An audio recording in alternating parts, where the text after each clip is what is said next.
A billionaire boards an overnight express train completely alive, only to be found dead 30 minutes later inside a locked cabin. After finishing a 9:30 p.m. dinner with his business partner, Arvind Mehta retires to his cabin. At 10:40 p.m., the conductor locks the door from the outside at Arvind's request. At 11:10 p.m., the secretary receives no answer to his knocks. The crew uses an emergency master key to open the cabin, discovering Arvind's body on the floor. The scene presents a physical contradiction. The windows are sealed, no weapon is present, and every passenger, including his partner and secretary, possesses a verified alibi.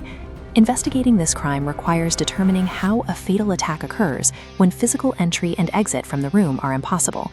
Detective Guddu, a passenger in the next coach, begins the investigation. He ignores theatrical theories, looking instead for cold, observable facts. As Guddu examines the cabin, look at the surroundings and see if you can identify the killer and the method before he reveals the answer. The solution relies entirely on the potential for a witness to misinterpret the physical environment. Guddu notices a discrepancy in the timing. Arvind's watch stopped at 10:56 p.m., but the clock on the cabin wall reads 11:07 p.m. On the table, a cup of tea remains warm to the touch. This heat suggests a timeline later than the 10:56 mark on the watch. A few drops of clear water rest beneath the luggage rack, with no signs of a leak or a spilled bottle. Out in the corridor, the emergency window-breaking hammer is missing from its case, yet all the train's windows remain intact. Investigators find a final voice memo on Arvind's phone. The victim gasps 3 words: "Too late, conductor." These 5 clues do not align with the initial theory of the crime, indicating the assumed time of death is incorrect. Guddu leaves the victim's side and steps out of the cabin, shifting his focus to the exterior corridor.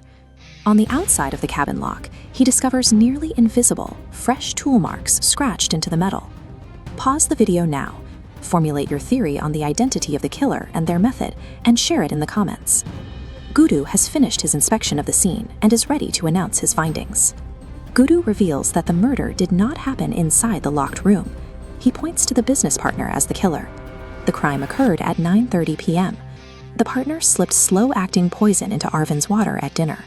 Arvind locked his cabin alive. Later, dropping the bottle, he collapsed, stopping his watch at 10:56, a false time of death exposed by the warm tea. His final words, "Too late, conductor," were a failing attempt to call for help, not an accusation.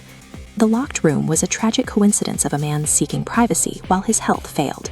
The missing emergency hammer was a deliberate distraction, intended to make investigators believe someone escaped through a window.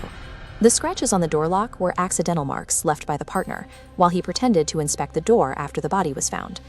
Forensic testing finds poison residue and the partner's fingerprints on the cap of Arvind's water bottle. As the train reaches the final station, the police are waiting on the platform to arrest the business partner. Guddu notes that when a room is impossible to enter, we must question why we assume the crime happened there in the first place. Did you solve the case, or were you fooled?